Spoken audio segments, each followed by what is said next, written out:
지금부터 저희가 키워드들을 가지고 비하인드 토크를 진행해 보도록 하겠습니다. 첫 번째 키워드 공개합니다.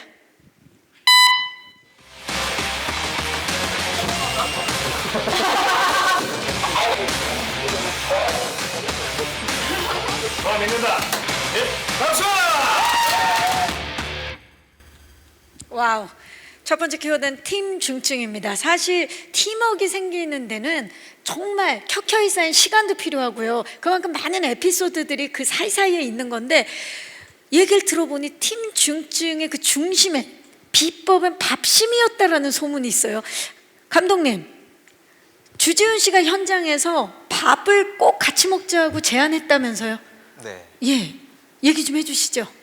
지금 생각하면 되게 끔찍한 얘기인데 뭐 저랑 주지훈 배우는 상관이 없겠지만 저희 그 젊은 배우분들은 점심시간 1시간 동안 좀 뭐 딴 것도 좀 하고 싶고 양치도 해야 되고 그러는데 진짜 거의 매일 분량이 있는 날에는 같이 밥을 먹었거든요. 근데 정말 죄송한 말씀이지만 지나고 나서 드리는 건데 저는 그 시간이 굉장히 소중했던 게 뭐냐면 그때 많이 봤어요.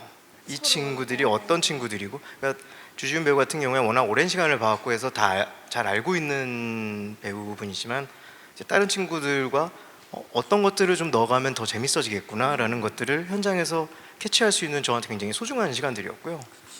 그리고 이제 또 그 과정에서 또 알게 된 게 어느 날 이제 미리 좀 그 시간이 좀 부족한 날이 있어갖고 밥을 좀 미리 받아놓은 날이 있었는데 밥을 한 그릇이 엄청나게 떠져 있더라고요. 그래서 이게 뭐지, 누구 건가 하고 봤는데 저는 재광 배우 밥인 줄 알았는데 하영 배우 밥이더라고요. 근데 아예 그 뭐 식단이라든가 몸무게 조절을 아예 안 하신다 그러더라고요.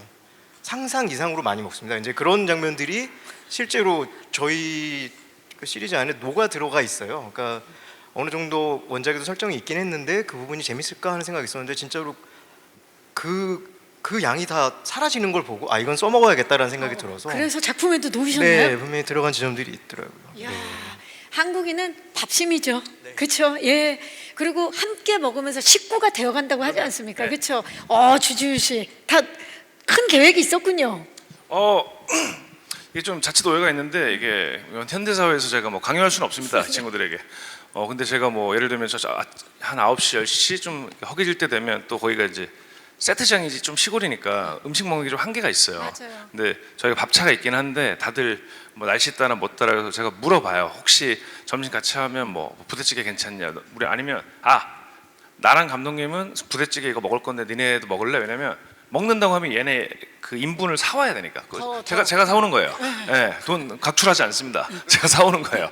그래서 그렇게 해서 한 20분 정도 밥을 같이 먹고 이러는 게 저는 되게 중요하다. 그러니까 강요할 수는 없지만 중요하다고 생각을 해서. 그쵸. 저희는 또, 실제로 팀이기도 하고 또. 근데 그리고 누가 사실 같이 먹자 해주는 게 그렇게 또 단체로 촬영할 땐 되게 고마운 일이기도 한데, 맞아요. 그렇죠, 영호 씨. 부대찌개 얘기가 나와서 말인데, 재광 씨, 실제로 현장에서 주지훈 씨가 부대찌개를 끓여줬다고요? 네. 오, 되게 맛있었나요? 너무 맛있었어요. 예. 그 부대찌개를 통해서 저희가 정말 더 돈독해지는 것 같아요. 그래서 부대찌개를 통해서 배우 대 배우로서, 그리고 선후배로서, 그 다음에 한 인간 대 인간으로서 좀 더 서로에게 정말 진솔하게 다가갔던 소중한 시간들이었던 것 같아요. 그래서 지금을 빌어서 감사합니다, 선배님. 아유. 예. You're welcome. 정말, 정말 훈훈하네요. 우리 맛잘알 하영 씨도 맛있으셨어요 그때? 뭐 부대찌개를 비롯해서 뭐 선배님께서 자랑 좀 해주세요. 뭐 그날 직접, 그리고 저희가 뭐 이렇게 지방 촬영할 일이 있어서 뭐 해장국집이나 이런 데 가면 볶음밥을 또 기가 막히게 볶아 주십니다. 레시피가 또 있으세요. 그래서 너무 잘 먹었습니다, 선배님. 아유, 괜찮습니다. 이렇게 진짜 음식으로 하나 된 팀 중증입니다. 다음 키워드 만나보시죠. 뭐지? 지금 뛰어내리실 건 아니죠? 건강합니다.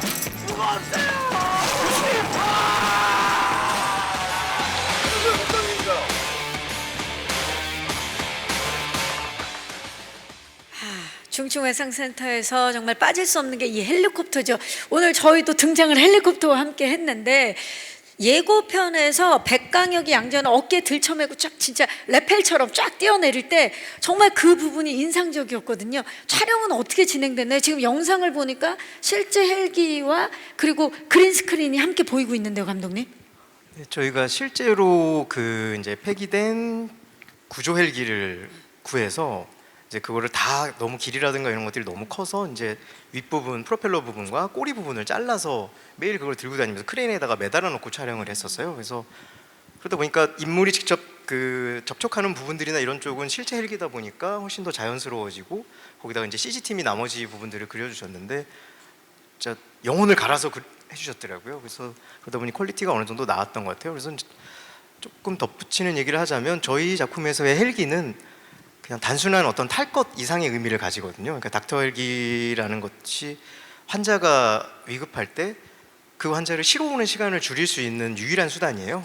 그렇기 때문에 첫 출동부터 의사가 그걸 타고 날아가서 사람을 치료하면서 돌아온다라는 이 의미를 가진 거라서 굉장히 공을 많이 들였던 장비입니다. 네. 장비이고 또 장면이 될 텐데 그 장면 안에 추영훈 씨가 계셨죠. 촬영 어땠나요? 일단 헬기 안에서. 예. 처음 해보는 촬영이라서 되게 걱정을 좀 했는데 되게 환경이 좋았고, 그리고 이게 실제로 믿어지게 배우로서 뭔가 이 모니터에 전달됨으로써 믿어지게 되게 기술이 좋더라고요. 그래서 큰 어려움이 없었습니다. 네. 큰 어려움 없이. 그리고 그 예고편을 또 보셨을 텐데 그렇게 구현돼서 나온 장면을 보고 어떠셨어요? 이렇게 네. 구현돼서 너무 신기했죠. 그리고 뭔가 긴박감이 좀 더 잘 전달되는 것 같고, 감독님이 말씀한 그런 역할을 톡톡히 해낼 수 있을 거라고 봅니다. 네, 저도 기대를 해보도록 하겠습니다. 윤경호 씨는 병원 옥상에서 네. 이 헬리콥터가 떠오르는 장면을 보고 막 가슴이 웅장해지신 경험을 하셨다고요? 네. 응. 저는 실제로 촬영하면서 헬기를 본 적이 처음인데요.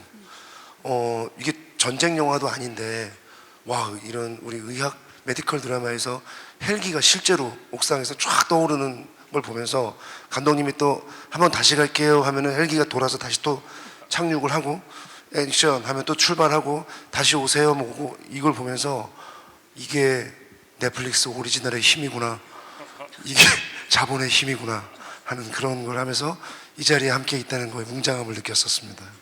예. 오늘 정말 음성 때문인지 몰라도 네. 뉴스에서 인터뷰하는 예. 그런 느낌이 듭니다. 감사합니다. 예, 계속해서 전달해 네. 주시기 바랍니다. 예, 감사합니다. 많은 지도 편달 부탁드리겠습니다. 감사합니다. 자, 마지막 키워드 만나봅니다.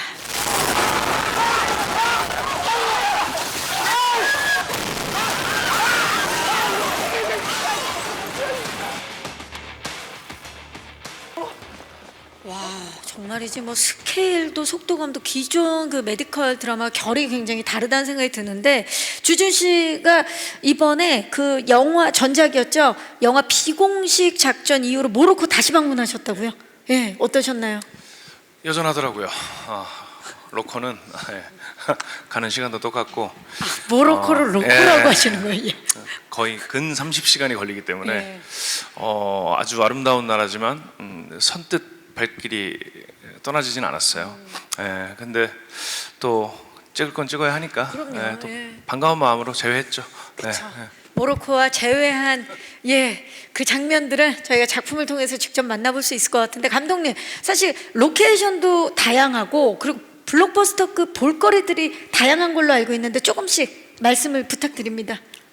세 장면 정도가 생각이 나는데요. 저희 그 좀 전에 화면에서 보셨던 대교 시퀀스하고 이제 대규모 화재 장면, 그리고 지금 말씀하셨던 모로코에서의 장면들이 있는데, 진짜 찍으면서 아니 내가 이렇게 큰 작품을 찍어도 되나 싶을 정도로 규모나 이런 것들이 크고 동원되는 인력, 장비 이런 것들이 저 태어나서 처음 보는 것들 너무 많이 봤어요. 특히나 모로코 가서는 저 막 몇백 명의 사람들과 함께 카메라 6대를 동시에 하고 드론 날리고 하면서, 근데 다행히 그 그림들이 좀 잘 살아난 것 같아서 굉장히 마음에 들고요. 뭐 화재 씬이라든가 그 아까 말한 대교 씬 같은 경우도 고생을 엄청나게 많이 했는데 현실적으로 구하기가 너무 어려워서 고생을 많이 했는데 어떻게든 찾아내서 잘 구현이 된 것 같아서 굉장히 감독으로서 뿌듯한 작품입니다.